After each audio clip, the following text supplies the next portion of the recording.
Hi everyone, I'm Broken Meeple. Win or lose, I'm going to be honest with you, and we're just going to do a quick video here to sort of have as an addendum to the last video I did where I did a detailed review of World Order from Hegemonic Project Games.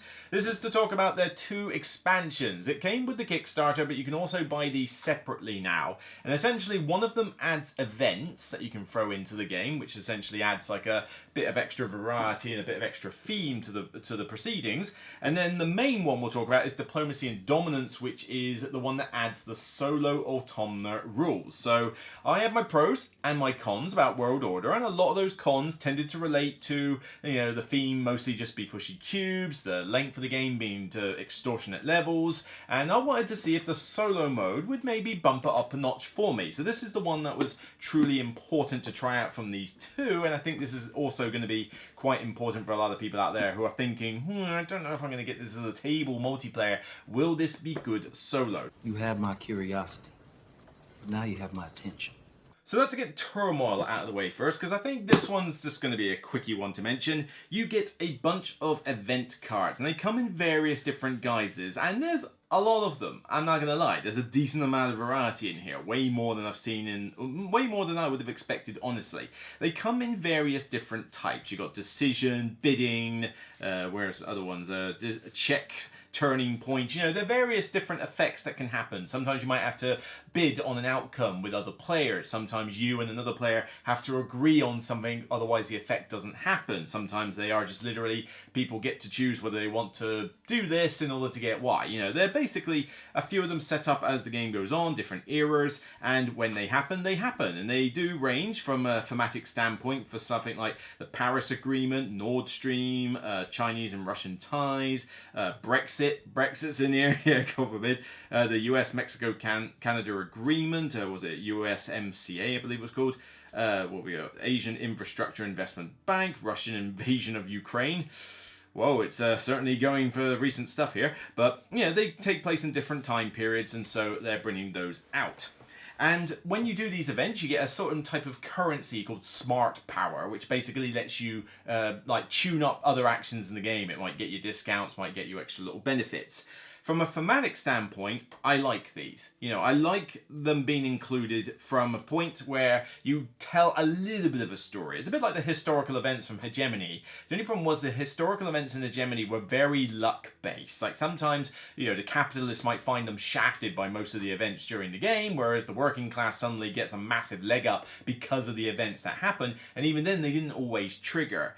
This one does have some issues as well, though. I mean, firstly, some of these events are a bit underwhelming as to what they do, and sometimes you might not even want to do anything. You know, one of them I read was, you know, you get two, you can reduce 2 of your productions by 1, and for each one you do, you get 2 diplomacy and 1 victory point. Whoop-de-friggin' do. Do you know how expensive it is to up your production? Do you know how often you get to do that? Do you know how useful it is to be able to produce goods? You know, the fact that you barely get 2 of this and 1 measly point is barely even noticeable. It's not worth the trade-off at all. And so you get some events like that that people would not go near at all. And then you get other ones which are, you know, not too bad, some that are pretty powerful, but what these also do is add a lot of admin time to the game, because these are not always simplistic events. I mean, you've got to figure out, right, okay, so this is who's on it, this is the type of event, therefore we've got to do these rules, and then it's got, you know, multiple different outcomes. You've got discussion with other players if you're having to agree on something first. You know, I mean, this rise of the Islamic State. I mean, bid with tanks, you will move to this card, and then it's got like 3 or 4 different outcomes that can arise from it. So this does have the knock-on effect of adding a bit more admin and a bit more time length to the game, but with the pro that you are getting a bit more theme and some interesting variety happening in your games. I do not recommend this at all for first-time players. I do not recommend this even for like your second or third game, frankly. I think you need everybody at the table to be au fait with the rules and have them down to heart without any memory issues before you start even thinking of throwing this in. And you can throw some of these in with the Automna. I think there's maybe some that can't be used, but you know, the Automna as a way of dealing with the events, and you know, you've got special ways of dealing with the events when your solo is in play. Again, I just found it too much admin to deal with in solo, and we'll get onto that in a minute, you know. So these are fine. but I think the only reason you would actually spend money on this expansion is if you are a hardcore World Order lover and you want to add a little bit of extra theme into the game, because otherwise you may find that this will just sit on your shelf and never actually get used. So not too bad, but meh, it's alright. I'm going to allow this. So now we look at diplomacy and dominance, and this has got like sort of a few aspects to it. I mean, you've got a few more ability cards, a few more strategic assets, a few more growth cards, you know, so a bit of extra variety for the general gameplay, although the ability cards in there are a little bit more interactive with other players. Like it might get you to build a base somewhere and put a tank down and then get you to exhaust one of their things. So these powers are a little bit on the dickish side. In bird culture, this is considered a dick move. And you probably may not want to use these if you think that they might hurt people too much, but there's a few of them, whatever, it's a very small part of this. You've then got superpower objectives, which are essentially cards that have like 3 little mini objectives for each player, and they get you victory points. So it might say you need to have at least 6 oil, you need to have at least 2 allied countries in a particular region. It kind of gears you to certain different things that you should aim for in the game if you want to get a few extra points. The pro and con of this, pro is that it does give new players a little bit of a guidance of where you should, you know, what to do. Like, they can't quite figure out, because the rules are so dry, you know, like, what am I supposed to do? Like, I mean, I put this cube on here, what does that actually mean for me in the long run? But if you give them a little card that says, you know, get this and you'll get a bunch of points, then, well, they know that at the end of the day, they could always just simply go and do that little thing and get a bunch of points. So why not? You know, they're nice to throw in, but if everybody achieves them, then the point differential is next to negligible, really. So it doesn't really equate to a lot, and they're not the most difficult things to achieve, but they're nice to throw in now and again with new players. So I can take or leave these things, really. Anything else on those ones? The strategic assets are just more strategic assets, nothing great there. So let's talk about the solo mode. The solo mode basically revolves around like the option to do, a bit like in the Gemini, you get to use up to 3 Automnas at once. If you don't use Automnas and you're playing the base game with just a couple of players or 3 players, you have this auto-influence deck, which you basically flip a card over and it tells you at the end of the round, like, you know, where to put certain cubes and tanks, and it pseudo-simulates another player being at the table. Not like in terms of their decision-making, but it certainly does you know, at least populate the board as if you were playing a 4-player. Now, the Automna will use this to make some of their decisions, but primarily what happens is you essentially have this board. This board has their focus and their actions, and it will have their cubes on it. So it will choose a particular focus, and what happens is it has its ability card deck, and it will get new cards as the game goes on, but it ignores all the abilities themselves. It's only concerned with the color, the type of action that it is. So in this case, you know, economic diplomacy is an orange card. It's a trade invest card. It's an economic one. Okay, so because I have flipped over an orange one, it looks on the board and sees where, you know, the particular actions are cube wise. So if it's got cubes in invest, you know, it will do an invest, it will move a cube over to here, and then occasionally it will may do more invest, but if all the cubes are over here, it will actually do a trade and all the cubes move back over. The idea being that some of these actions it's going to do a little bit more than others, but this is effectively how you can kind of tell what sort of actions the AI is going to do, providing it flips over a card with the necessary color. It then has a decision deck, which is basically a bunch of cards which help you sort of break out ties. So, I mean, depending which one it is, and I need to choose its focus. Right, I'll flip a card over. I'm playing against China. Right, it's got military focus this round, and it will have its various effects. It's got to put influence on a region. Well, does it put it in permanent or temporary? Well, let's flip a card over. Okay, playing against China, it's good. Oh, it doesn't matter if it's China, but the bottom of the card will tell you, you know, based on how many cubes are there at the moment, it will tell you whether it's going to be likely temporary or permanent. And, you know, you basically rely on these cards to make certain decisions that way. And each one has their own specific card, which kind of gives you an idea of not only their starting money, but like what they prioritize in the market for cards, what they prioritize in terms of action cubes, you know, and how much money it costs them to do prosperity. So they've all got their slight unique things. The way their actions work is partially the same as how you do it in multiplayer, so in terms of putting cubes on the board and the gist of the actions, but then they have a fair raft of other bits of information, some of which is on a reference card, but not a lot, and the rest is all within 12 pages of a separate rulebook. Now, this mode, so far, in terms of gameplay-wise, I do think, say the collar's going a bit weird on the shirt, I do think that the game is improved a bit by playing it solo. I actually enjoyed this more as a solo game than I did as a 4-player multiplayer. Some of that is down to the length. However, this is not a short solo game. Even when you are au fait with the rules, even when you know this game upside down, and assuming that you're not taking that long with your own turns, you're still probably going to be taking a couple of hours with this game. That's if you know this game inside out. If you are learning this game or playing with multiple Automnas, this is still going to take you, God knows, like close to the 3 hours plus to finish this. And a lot of it is because of the admin of piloting the Automnas. There's not a ton of it, but it's not helped by the referencing of this rulebook constantly. You are basically taking the giant rulebook from, the base game, this thing, and this, and trying to marry the two together into some weird hybrid of rules to learn how to play this game as well as with the solo Automna. And the problem is that you have 12 pages of full-on text. No examples whatsoever. This is an example of the two pages here.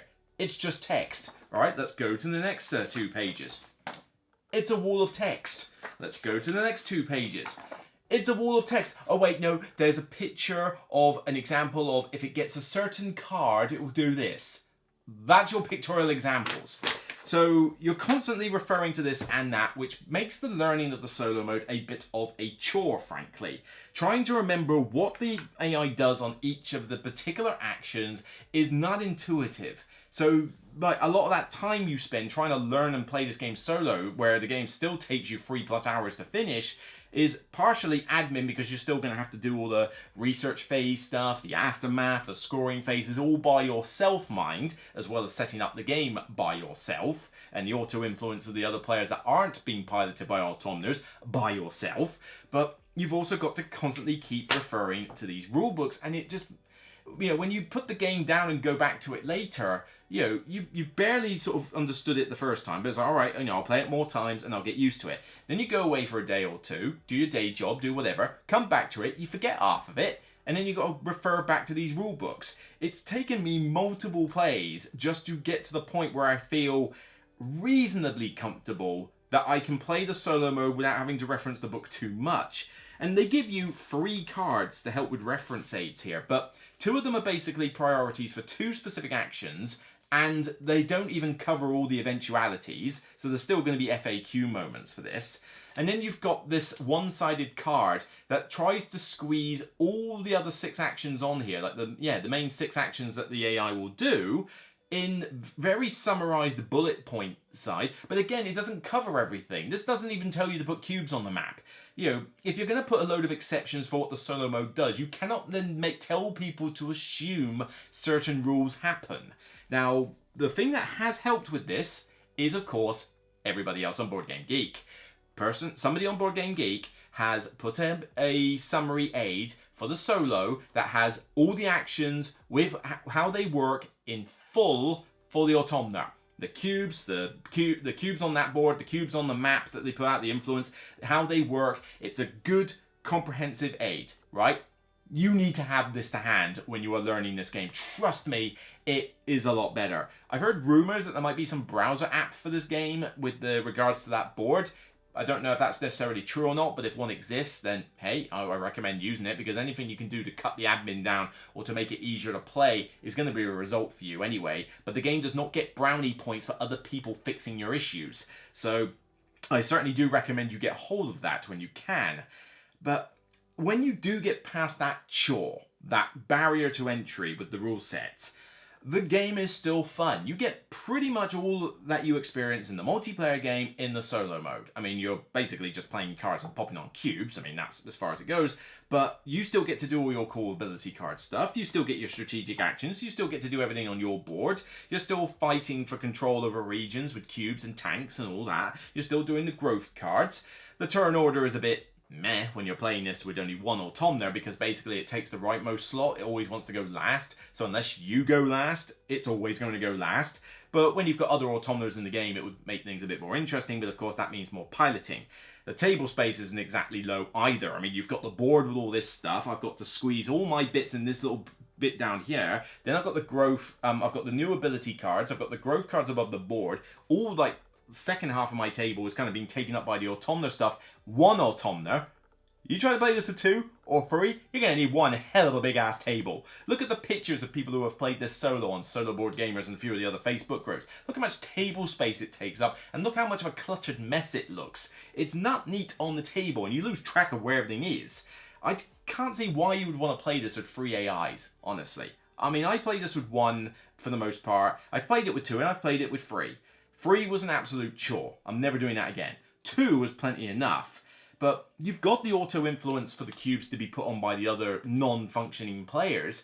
So honestly, I think you should just stick with those for 2 of the players and have yourself a 1v1, you know, yourself versus 1 Automna. It's easier to pilot, it'll be quicker, but it's there if you want to use 2 or 3. So it's not like, you know, I say never use it. I'm personally never going to play with 3 again. But if you want to play with 3 AIs and you're used to it, then by all means go ahead and do it, and you'll enjoy it more. But you know, as far as I can tell, the solo mode is fun. And it's definitely, I think, my preferred way to play World Order. But I'm going to have to get those third-party aids. I'm going to have to make certain that I play this often if I'm going to stand even a remote chance of remembering all the different interactions that the solo mode has. I mean, you've got to put in an investment into this game. This isn't one you're going to play casually. This is one you're going to have to leave on the table and play several times in, you know, in the space of a few days. And then you'll put it away and then maybe bring it back out in 2 weeks, a month's time, and play it more solo again. It's not one that you're just going to leave on your shelf for a while and go, you know, I fancy a bit of World Order. It's been a couple of months. No, because you're going to have to relearn a ton of stuff again, and without those third-party aids, it's going to be a chore. So Diplomacy and Dominance is the better expansion, for sure. It adds some interesting variety. The superpowers are good for new players, and the new ability cards and growth cards and strategic assets is more variety, so fine. If you're not playing this game solo and you have no intention to play this solo, however, don't waste your money, because the money would not make up for the other little bits of variety. It's not worth it. You only get this expansion if you're playing this solo, or if you're playing this mostly multiplayer and you intend to play it solo. But buying this when you're never going to play it solo is frankly moronic. I don't see why you would bother. The only reason you would have this and not play it solo is because you got this in the Kickstarter and you didn't have a choice. You just wanted all the deluxe stuff with it. So it's a better expansion than Turmoil, for sure, but it's a must if you want to play it solo, and I do think the solo mode is good. So I gave the game a 6 out of 10 in the main review. If you throw in the solo mode, bear in mind you've got to pay another 15, 16 quid to get this, so you are increasing the amount of money you've got to invest in the game. As I said, buy the retail version, plus this, you're spending about £65. That's not too bad to get a solo mode with a bit of extra variety as well. But the game was a 6 out of 10 when I reviewed it in the multiplayer version. I'd say it bumps to a 7 out of 10 if you play this with the solo mode. So I can recommend this game as a solo one, but you're just going to have to deal with that barrier to entry. It really does hurt the experience, because you're going to get that. Mark Dainty sort of talks about it a lot in his solo review of this, where he mentions about the whole, like, your experience of the first game is going to be key for this. And it's going to be the same case with the solo as well as the multiplayer. Your first experience having to go through this chore of trying to split your attention between 2 different books on a wall of text, you know, with a very dry rule set that doesn't really explain why you're doing stuff in the game. It just says this is how you do it, is going to put a lot of people off. You get that third-party summary that I mentioned on BGG. If I can remember, I'll put a link up, but honestly, there's not that much on BGG. You'll be able to find it easily enough. It's literally called Automna Player Aid or something. You can't miss it. But, you know, you're going to need that, and if there is anything to make this board easier with the app, then by all means, grab it. You know, I haven't used it personally, but if one exists, then, yeah, give it a shot. And I think if you can bring that barrier to entry down, you're going to have a better experience with this. So I do recommend it as a solo game, just with that little caveat in mind. So that's it for me on this episode of The Broken Meeple. If you like what you see, then please thumb it up on YouTube and thumb it up on Board Game Geek when it goes live on the page. Check out the rest of my content, and of course, if you want to know how this game fares, well, I told you how it fared, a 6 out of 10, but if you want to know where that 6 out of 10 came from and why I believe it's going to be better for certain people than it was, for example, me, then by all means check out my actual World Order review. It's quite a lengthy one, but as you will see, it's got a whole section for a specific elephant in the room that does need to be discussed in detail, so I hope you all watch that as well. So until next time, remember, it's only a game, and I'll see you on the next Broken Meeple video, so take care.